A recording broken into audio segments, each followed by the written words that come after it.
Bien-aimés dans le Seigneur, nous voici encore une fois dans notre émission Vie en Christ. Soyez bénis dans le nom puissant de notre Seigneur Jésus-Christ. Nous allons donc continuer à partager notre sujet phare, notre sujet très important qui est la bénédiction. La bénédiction, la prospérité, tout ce que vous désirez en fait. Je préférerais aujourd'hui que vous puissiez essayer de donner vos propres définitions. Mais aujourd'hui, nous allons bien sûr introduire un autre enseignement dans notre chapitre qui est l'endettement en fait, la dette. On a vu le comportement, on a vu les jeux d'argent, on a vu certains éléments, mais souvent on ne parle pas de dette. La dette, c'est comme un sujet, je pourrais même dire tabou. On n'en parle pas dans les églises et surtout pas dans notre société actuelle. La société occidentale ou africaine ou asiatique, où que vous soyez, l'endettement est quelque chose qui existe. Vous savez, on va essayer de parler de ça d'une manière sociale. Regardez un peu le monde d'aujourd'hui. Vous qui vivez en Europe, je prendrai cet exemple-là. Souvent, quand on rencontre les personnes dehors, on voit des personnes qui ont des voitures, on voit des personnes qui ont des maisons, etc. et qui ont un travail. Mais lorsque vous leur posez la question, monsieur, madame, discrètement, combien vous avez, votre travail vous revient combien on vous paye en général? Ils peuvent te répondre peut-être, je suis payé 1 500 €, 2 000 € par mois, etc. Mais lorsque tu regardes ce que la personne possède, tu te dis, avec cet argent-là, tu ne peux pas t'acheter toutes ces choses. Mais comment as-tu pu avoir toutes ces choses-là? Et la personne va te répondre, oh oui, j'ai contracté un emprunt. J'ai contracté un emprunt dans une banque telle. J'ai une carte de crédit qui me permet de payer certains éléments et je rembourse petit à petit. Donc bref, il y a un élément qui ne se dit pas, mais qui est défini autrement en fait. Emprunt, etc. Alors nous allons essayer de redéfinir le mot correct aujourd'hui. À la place d'une des personnes, je vais dire, je suis payé 2 000 € bien sûr, mais pour m'acheter ma voiture, je me suis endetté. J'ai pris une dette à la banque et ils m'ont endetté. C'est un peu marrant, vous comprenez? Je voudrais qu'on utilise le terme parce que c'est ça qui est la réalité. L'emprunt, c'est un mot, il est peut-être français, etc. Il s'utilise. Mais je veux utiliser le mot que l'on cache derrière ce mot-là, qui est en fait l'endettement. Pour avoir ma nouvelle voiture, je me suis endetté auprès de la banque X qui m'a endetté de 30 000 € pour m'acheter ma nouvelle Jeep. Cela veut dire que tu leur dois 30 000 €. Au lieu de travailler pour toi, tu travailles pour eux afin de leur remettre cet argent-là. Mais tu le remets à petit. Voilà. On ne va pas parler de budget pour le moment encore. Vous savez, c'est un peu marrant ce que je suis en train de faire aujourd'hui, mais c'est juste pour essayer de vous faire comprendre certaines choses, vous savez. Parce que la dette peut être, on peut sourire par rapport à le fait que je l'ai utilisé ainsi, mais ça fait très mal, vous savez, parce que ce que je n'ai pas, je vais le chercher pour que je puisse acquérir quelques éléments. Vous savez, aujourd'hui, malheureusement, il y a des familles, il y a des parents, qui sont en train de souffrir. De souffrir vraiment. Parce qu'ils sont endettés. Ils sont endettés d'une manière qu'ils ne peuvent pas joindre les bouts. Dernièrement, j'ai regardé juste au passage un documentaire sur les familles endettées. Alors, regardez ce que le parent ou les parents ou le papa en général a dit. En fait, le papa, ils avaient besoin d'ameubler la maison. Mais lui et sa femme ne travaillaient pas, mais lui, il avait un travail c'était, comment on appelle ça, de gardiennage et autre chose. Ils sont payés, ils gagnent 1 800 €, c'est pas peu, par mois. Ouais. Mais il avait une maison de 600 €, il avait d'autres types de frais à payer, bien sûr. Mais il ne pouvait pas se payer tous les éléments qu'il avait. Il est allé dans une banque et on lui a donné une carte de crédit sans plafond. Ouais, malheureusement.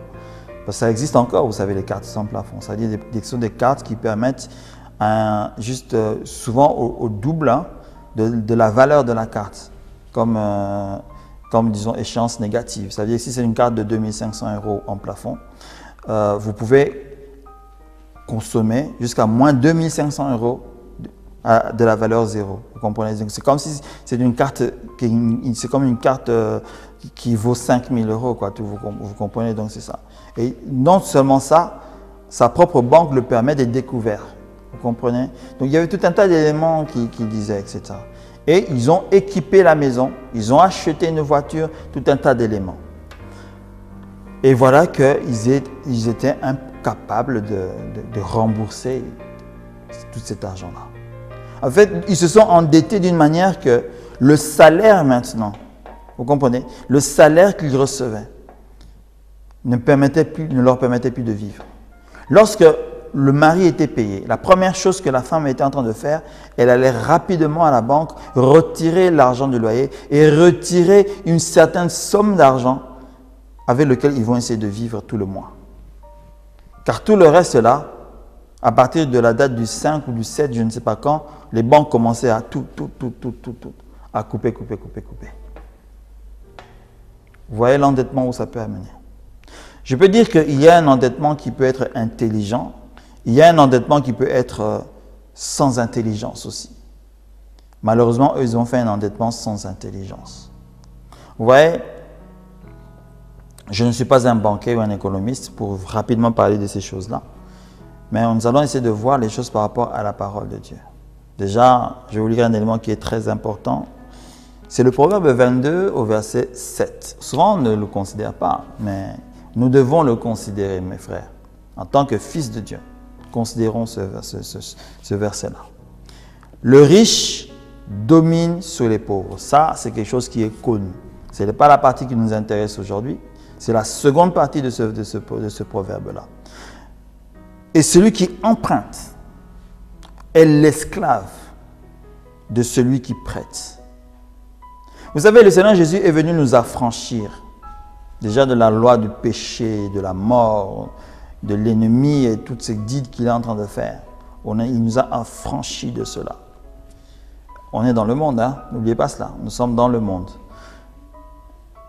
Nous pouvons être toujours esclaves de certaines règles de ce monde-ci. Une des règles phares de ce monde, c'est par rapport à l'argent. Souvenez-vous lorsqu'on a parlé que l'argent répond à tous les besoins. Mais l'argent aussi n'est pas facile à avoir. On a vu que derrière l'argent, il y avait un esprit qui est Mammon. Et Mammon aime avoir des esclaves. C'est un Dieu qui aime avoir des esclaves. Et il peut te rendre esclave. Tu peux être, malgré que tu es fils de Dieu, enfant de Dieu, toi qui pries, etc., être un esclave de Mammon parce que tu es sous la dette. Parce que tu vas emprunter chaque fois de l'argent. C'est pas beau, hein? Je ne dis pas que je n'ai pas d'emprunt en cours. Malheureusement, je redonnerai encore cet exemple-là. Si tu vas dans les églises que nous avions, chez les personnes qui travaillent, tout un tas d'histoires, il est très rare de savoir ou de voir ou de rencontrer un qui va te dire que non, je n'ai pas d'emprunt bancaire. Parce qu'aujourd'hui, malheureusement, la société a poussé l'homme à toujours emprunter pour subvenir aux besoins. Il est très difficile d'avoir aujourd'hui un emploi qui te permet de résoudre tous tes problèmes lorsque tu es payé. Donc la société a été dessinée, je le dis très bien, que la société a été dessinée de telle manière que l'emprunt devient comme quelque chose d'obligatoire ou de facilité. Tu sais, tu peux peut-être ne pas avoir un emprunt. Je vais te donner un exemple simple. Tu es un jeune, tu vis seul, tu as peut-être un bon petit travail, une bonne petite maison, tu as peut-être un salaire de 1500, 2000 €. Tu payes un loyer de 500 ou de 600 €, ça dépend. Il te reste au moins 1400 €.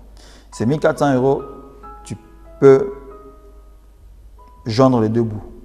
Mais tu vas dans la banque, tu dis écoute, malgré cela, j'ai besoin d'une carte de crédit. Comme ça, je peux payer certains éléments et les rembourser petit à petit. C'est un emprunt que tu es en train de prendre. Parce que tu sais, lorsque tu as ces 1500 € ou tes 2000 € de salaire, tu vas prendre une carte de crédit de 5000 €, d'une valeur de 5000 € ou d'un plafond de 5000 €. Tu t'endettes de combien? Tu t'endettes de 5000 € par rapport à ces 2000 € que tu as mensuellement. Tu as un vide possible de 3000 € qui peut apparaître dans ton budget. si tu utilises tous les 5 000 € là. Tu peux d'un coup t'endetter de plus de 3 000 €. Si tu es intelligent, tu vas peut-être dire non, je ne veux jamais aller au-delà de 1 000 €, etc. Parce que je sais que je rembourse autant. Mais je veux te dire une chose, lorsque tu utilises la carte de crédit, tu seras toujours dans une situation dans laquelle tu vas presque toujours l'utiliser. C'est-à-dire que tu vas toujours augmenter tes dettes parce qu'en fait, tu dis que non, le fait que j'utilise cet argent-là, ça ne va pas directement dans mon argent normal du salaire. Je ne suis pas trop frappé, autre chose. Mais en fait, il faut faire très attention avec ce raisonnement-là. C'est vrai que la carte de crédit peut aider dans des situations d'absolue difficulté. Mais n'oublie pas que c'est un emprunt qui peut aussi te mettre en danger. Là, ce que je suis en train de dire, ce n'est pas que je suis en train d'interdire la carte de crédit.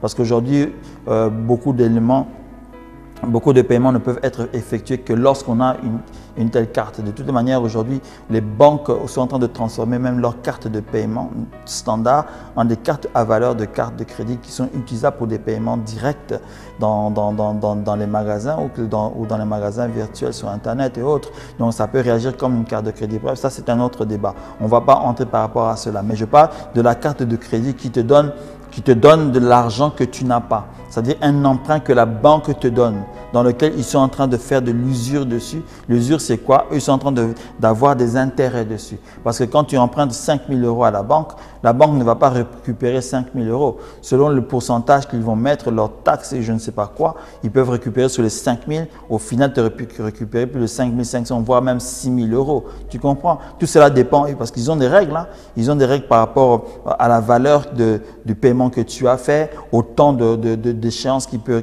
rester, à tant d'éléments, la carte elle-même qui a un coût, ses frais d'administration, tout un tas d'éléments. Ils peuvent récupérer de l'argent là-dedans. Et dans ce cas-là, 5 000 € peuvent être en réalité 6 000 € pendant d'endettement que tu es en train de te donner. Tu comprends? Là, je ne parle que d'un exemple qui est assez simple parce qu'il y a des exemples encore assez plus compliqués. Parce qu'aujourd'hui, vous savez, surtout dans les familles françaises, parce que là, si vous faites des petites statistiques, je pense que la France est l'un des pays les plus endettés par rapport à l'Europe, je sais déjà, par rapport aux familles. Je parle des familles, parce qu'il y a des familles qui peuvent avoir des dettes assez colossales. Hein, dans le sens que, je parle de dettes dans quel sens? Ce n'est pas dans le sens que vous devez tout le temps de l'argent aux personnes, non. Je parle dans le sens qu'ils empruntent auprès des banques d'une manière presque aveugle.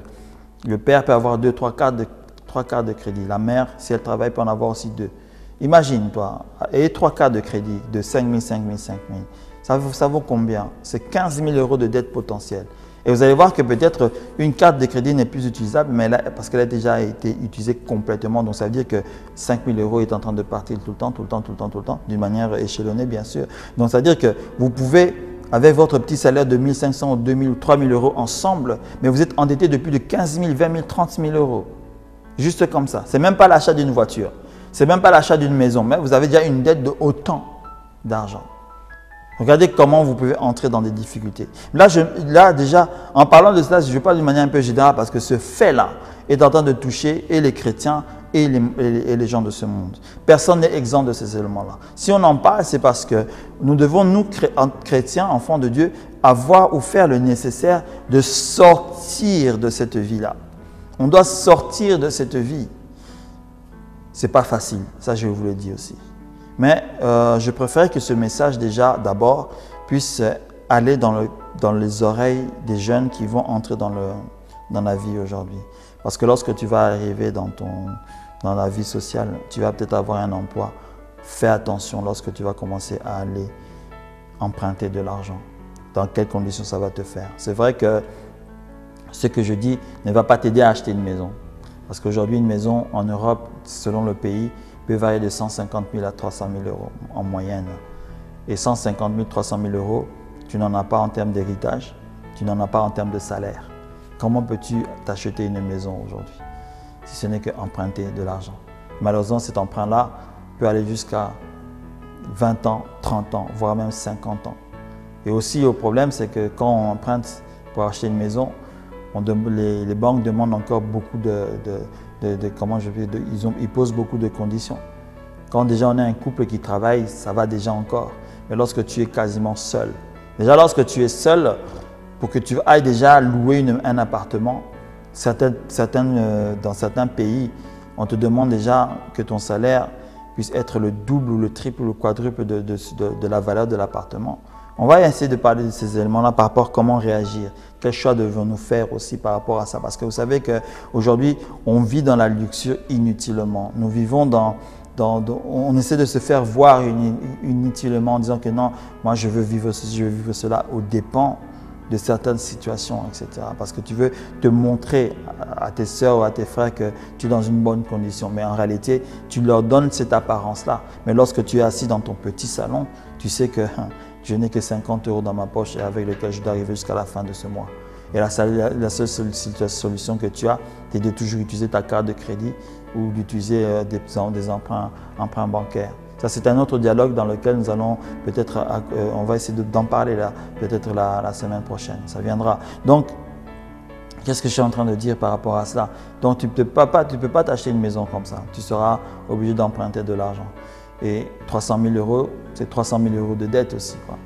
Tu n'as pas le choix. La Bible, vous savez, n'interdit pas l'emprunt.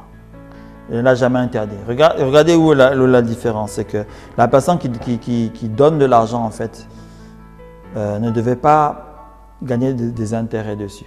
Et s'il avait des intérêts, il devait à un certain moment les effacer, les ôter, en fait. C'était comme cela.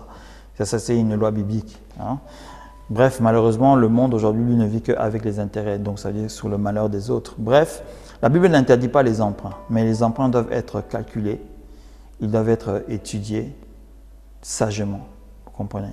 Vous savez, hein, d'une certaine manière, quand on n'a pas de maison, on est tous des SDF. Hein.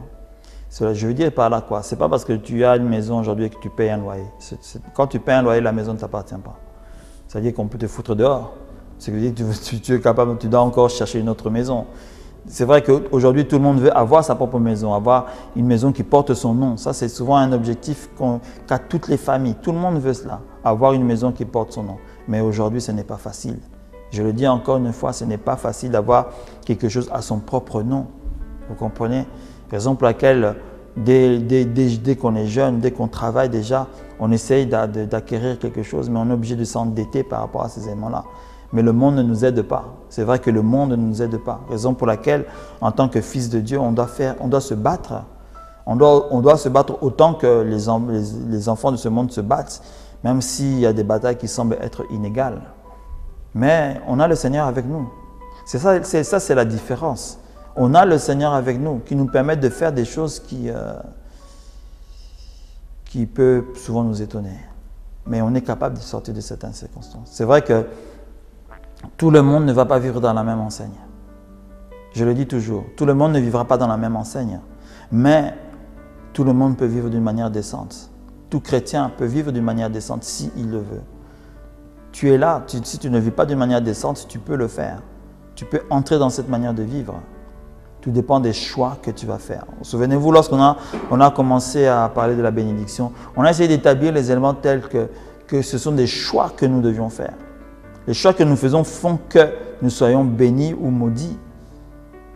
Et l'endettement, c'est comme une malédiction aussi, vous savez. Parce que l'esclavage est une malédiction, tout simplement. Il ne faut pas définir ça d'une manière ou d'une autre. L'esclavage est une malédiction.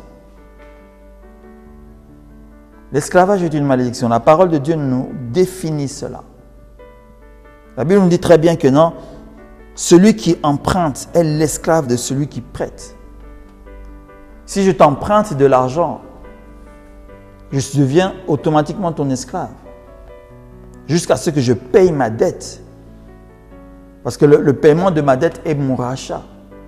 Regardez les banques par exemple. Lorsque vous arrivez à un point où vous n'avez pas payé, qu'est-ce qu'ils font? Ils viennent saisir vos éléments.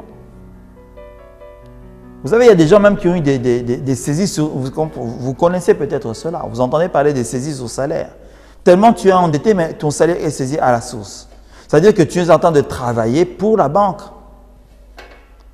Quelle est donc la solution à apporter pour que ça n'arrive pas? C'est dur, hein? Vous savez que c'est dur. C'est vraiment dur, c'est difficile. Parce que nous voyons que... On se dit, mais est-ce que c'est vraiment de notre faute? Parce que lorsque nous voyons le monde d'aujourd'hui qui n'aide personne, c'est pour ça, souvenez-vous, la fois passée, nous avons lu, je pense que c'était dans Lévitique, si je me souviens bien, cette parole qui disait que tu dois venir à l'aide de celui qui entre dans un cycle de pauvreté, dans celui qui est en train de s'appauvrir. En fait, l'aide que nous donnons, tu sais que quelqu'un tombe dans un trou, fais-le sortir de ce trou-là. Nous avons des frères qui sont, entre parenthèses, riches, qui ont de l'argent, qui peuvent aider, mais qui ne le font pas. Vous savez que le monde est mieux que le monde dans certaines circonstances est mieux que l'environnement chrétien dans certains éléments. Parce que d'une certaine manière, on peut essayer de voir les entraides lorsqu'on voit toutes ces associations et autres choses, etc. Mais l'Église, nous allons essayer de terminer, disons, de clôturer cette partie. On n'en a pas fini, bien sûr. On va ouvrir une parenthèse qu'on va fermer. A oublié son rôle social. Vous savez, un jour, je parlais avec un frère. On débattait un peu par rapport à la richesse, en fait. À la richesse des églises, on débattait. Et vous savez que dans notre dialogue, il est sorti quelque chose que je ne remarquais pas forcément. C'était que les églises ont dirigé la richesse à un endroit.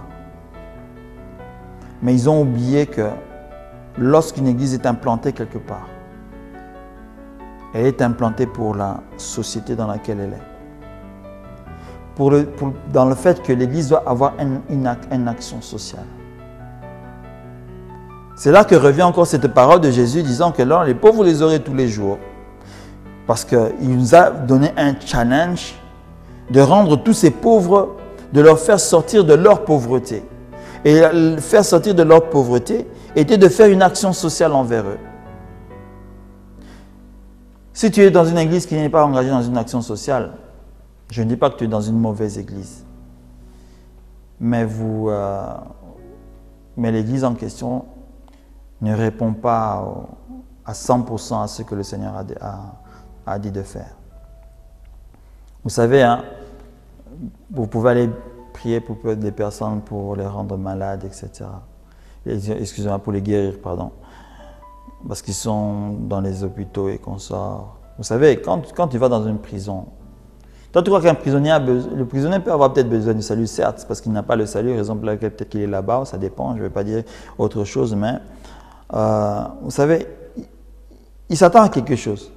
Il s'attend à recevoir quelque chose. Le malade à l'hôpital s'attend à recevoir quelque chose. Il y a des gens dans les orphelinats, par exemple. Ils s'attendent à recevoir quelque chose. Quelque chose de matériel. Quelque chose qui montre, qui donne le soulagement. Parce que ne vous en faites pas, ne vous trompez pas. Ce n'est pas parce que vous allez aller dans des hôpitaux juste pour prier le malade, dans la prison, prier pour eux, que ça va forcément les soulager. Quand vous ne répondez pas aux besoins matériels qu'ils ont. L'Église a un rôle social dans la société. Et cela est très important. C'est une parenthèse, mais pour vous dire à quel point nous sommes mauvais. Et si nous sommes mauvais, est-ce que nous sommes vraiment des fils de Dieu? Qu'est-ce que cela a à voir avec l'endettement? Je ne sais pas, mais je crois que aussi ça a à voir quelque chose aussi. Parce qu'on s'endette, on s'endette pour soi-même. Et lorsqu'on s'endette pour soi-même, on ne regarde pas les autres. Mais tu t'endettes pour toi, mais tu es en train de te rendre toi-même un esclave. Sors de cet esclavage-là. Je ne sais pas comment tu vas faire pour t'en sortir. Mais tu peux t'en sortir. Il y a des solutions à toute chose. Il y a une solution qui est devant toi. Peut-être tu ne la vois pas. Mais si tu sais que tu es endetté, fais un plan de désendettement. On va essayer d'en parler la semaine prochaine. Je le dis très bien, je ne suis pas un économiste à 100%. Je ne vais pas donner des règles qui te permettront de te désendetter. Parce qu'il y a des dettes dans lesquelles on ne se désendette pas si facilement. par exemple l'achat d'une maison, on est obligé de rester endetté autant de temps que lorsqu'on a l'argent pour rembourser. Mais il y a ces petites dettes-là inutiles, je le redis encore, hein, elles sont vraiment inutiles qu'il faut éviter. Parce que ces dettes inutiles-là peuvent enclencher des circonstances qui ne sont pas forcément bonnes. Et on le verra.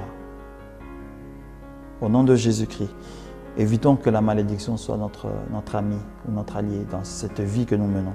Évitons cela. Elle ne nous aide pas. La dette, l'endettement, c'est l'esclavage. L'esclavage, c'est une malédiction. Évitons-la. Au nom puissant de Jésus. Restez bénis.